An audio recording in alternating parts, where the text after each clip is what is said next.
Hello, my name is Karina. Welcome to my channel. Today I am preparing 5 freezer meals. Now I've decided this time with my freezer meals I am going to prepare them over a course of a few days. The first meal that I'm preparing is called brown sugar meatloaf. It has a delicious glaze over the top of it. It looks absolutely scrumptious, and I think this is definitely something that me and my family will enjoy. For this freezer meal, it is called brown sugar meatloaf, and I got the recipe out of the Seriously Good Freezer Meals book. Everything we've had out of this book has been fantastic, and you don't have to freeze the meals to make them and enjoy them. You can enjoy them right away. So I'll have this book linked below. So the recipe calls for 1.5 pounds of burger, but I'm going to do 2 pounds of burger. You're going to need 1/2 cup of panko breadcrumbs, 1/4 cup of barbecue sauce. I am using the Jim Beam smoky barbecue sauce. It does call for a smoky barbecue sauce. And let me tell you, this barbecue sauce smells really, really good. Need a tablespoon of honey.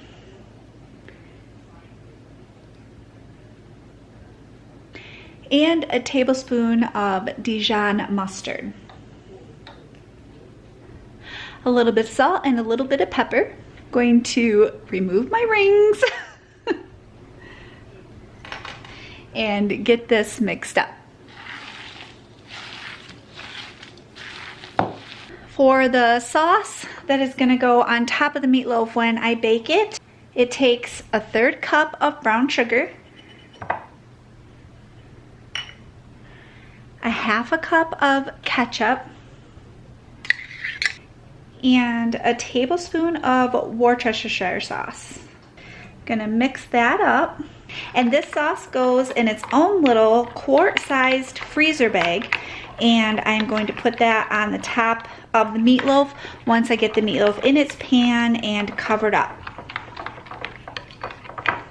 And then when I cook it, this delicious brown sauce is gonna go all over the top of that meatloaf. Oh, I think this is gonna be just mouth-watering and fantastic. So I have my meatloaf pan, which we had purchased these at Sam's Club. They sell them in bulk at Sam's, so if you're into freezer meals, make sure you check your Sam's Club and grab some of those pans that they have there. They have 9x13s and all kinds of different sizes. And this is the perfect way to form a loaf for your meatloaf. A lot of times I cook my meatloaf in a 9x13 pan, so I'm always having to focus on forming it more into a loaf size. But with this pan, easy peasy. Okay, I'm gonna grab plastic wrap again, wrap it all the way around with plastic wrap, and then aluminum foil.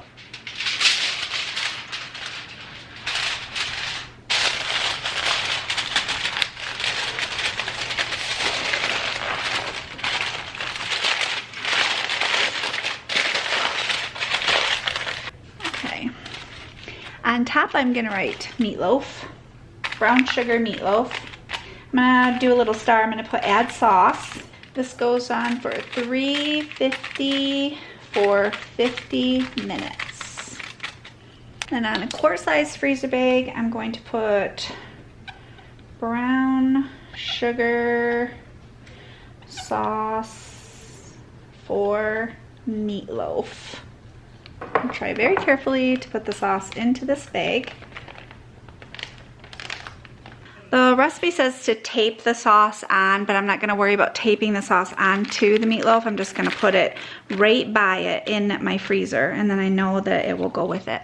My next recipe is Chickencacciatore. You can't go wrong with a sauce, vegetables, a little bit of chicken.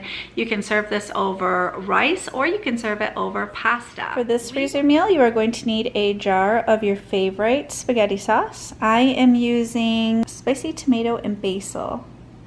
Need 3 chicken breasts, 1/2 of an onion. The recipe says to use 1 sweet pepper. I'm using 2. I'm going to use a yellow and a red. Also, you will need a chopped zucchini and 1 carrot chopped. I already have the instructions written on my bag. Then you are just going to add all the ingredients into the bag.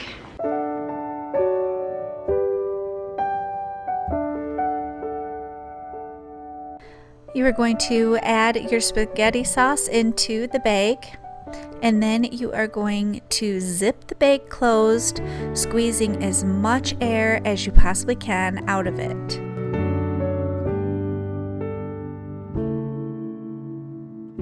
Now I am zhuzhing the sauce in with the chicken and vegetables, trying to get everything coated as best I can. I am also going to form the bag so that it lays flat in my freezer. This meal you can make two different ways. You can either make it in the crock pot, which is what I'm going to do. So I wrote on my bag, crock pot low 4 to 6 hours, Chickencacciatore, or you can bake it in your oven. The cooking instructions and recipe will be below. We love sausage and peppers. This recipe is called crock pot sausage and peppers. I think this recipe is going to take just a simple dish over the top. I am starting out by slicing up onion, red pepper, green pepper, and yellow pepper.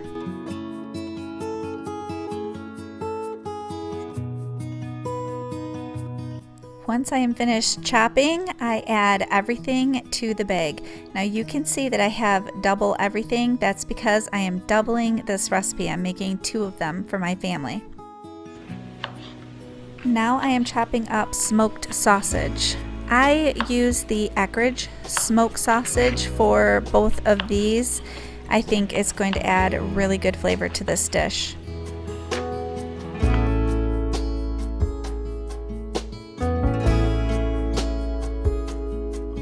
Now I am adding the sausage in with the onions and peppers. To the bag, I am adding 2 cans of fire roasted diced tomatoes, not drained, 1 chicken bouillon cube, 2 teaspoons of minced garlic, and 1 teaspoon of Cajun seasoning. I am mixing everything together inside of the bag and squeezing the air out best I can. One great thing about this is that it is a crock-pot meal, so I'm going to be able to put this on low for 5 to 6 hours and dinner will be ready. Who doesn't love chicken pot pie?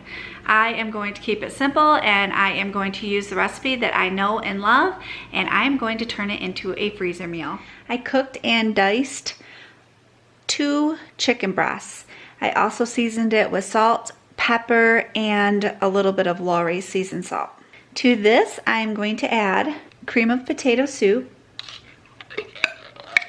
cream of chicken soup, half a cup of milk, some Lawry's and some pepper, and a bag of frozen mixed vegetables. I am using a 12-ounce bag. I'm going to stir that together. I'm using a store-bought pie crust. This one is by Marie Callender. I usually use Pillsbury, but they didn't have the Pillsbury brand, so I have never actually had a Marie Callender pie crust before, so I think this is going to be really good. We've had their pies and their pies are good. And make sure that it is a deep dish pie crust. And you need 2 of them, one for the bottom and one for the top. I'm going to pour the mixture into one of the pie crusts. I have made a mistake before and had not gotten a deep dish pie crust before, and oh my goodness, all of the filling did not fit into the regular sized pie crust. I've remembered every time after that to make sure that it is a deep dish pie crust. I'm going to take the other pie crust, I'm going to take it out of the pan and place it on top of the filling.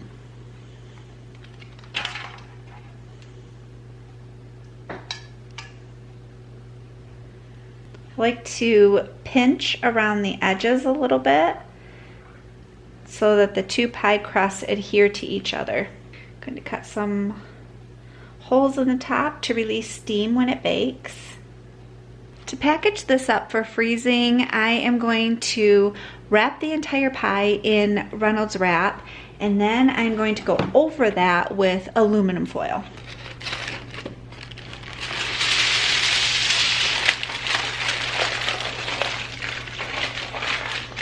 I am actually making sure that it is underneath of the pie crust. I'm going to take a permanent marker, and on the top of it I'm going to write 350.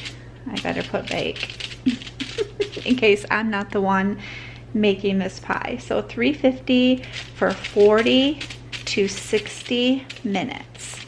And that's it. This is ready to go in the freezer. My last recipe is shepherd's pie. This is something that my youngest son asked for a few times during the cooler months. It is layers of delicious comfort. It has hamburger, vegetables, potatoes, and it will be perfect for a cool winter's evening. For the potatoes for the shepherd's pie, you can make instant, which is what I ended up doing just to cut some steps, or you can make regular potatoes, you know, if you peel them or however you want to do it, but you need them mashed. I used just the buttered instant potatoes. And you're going to take 4 ounces of cream cheese and you're going to put that into the potatoes.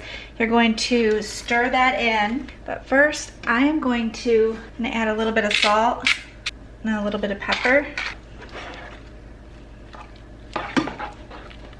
Going to add a 1/2 cup of shredded cheese. Mix that in. And then after I get this mixed in, I'm going to set this aside and let it cool. For the meat mixture, I scrambled up 1 pound of burger and I seasoned it with salt and pepper and a little bit of Lorry's. To that, I'm adding a 12-ounce bag of frozen vegetables. And I made a packet of gravy, which ends up being about 1 cup of gravy, which is what the recipe calls for. So I'm going to add that into the vegetables and the meat. Going to mix those all together. I forgot to add 2 cloves of garlic to the mashed potatoes, so I'm going to do that now.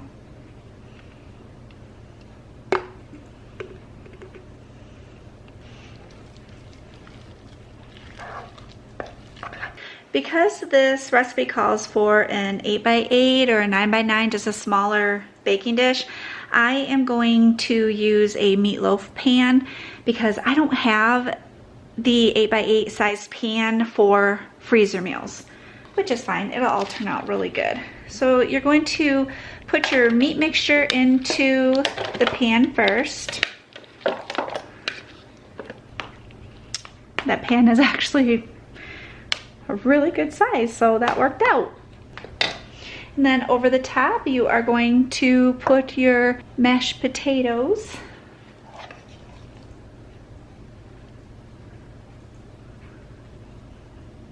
You're going to spread your mashed potatoes out over the meat mixture.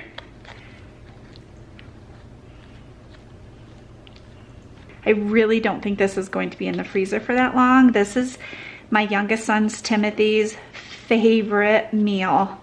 So I bet he will be asking for this pretty quickly.